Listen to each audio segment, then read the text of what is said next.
Bağlanmak diyen zat sevmekten beter, sevmek diyen zat ölmekten beter.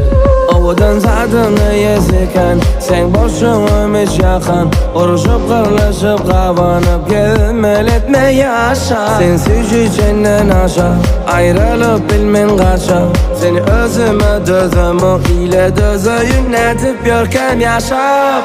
Bir zadi severim ana, sevgilim acıyıp bilirsin mi?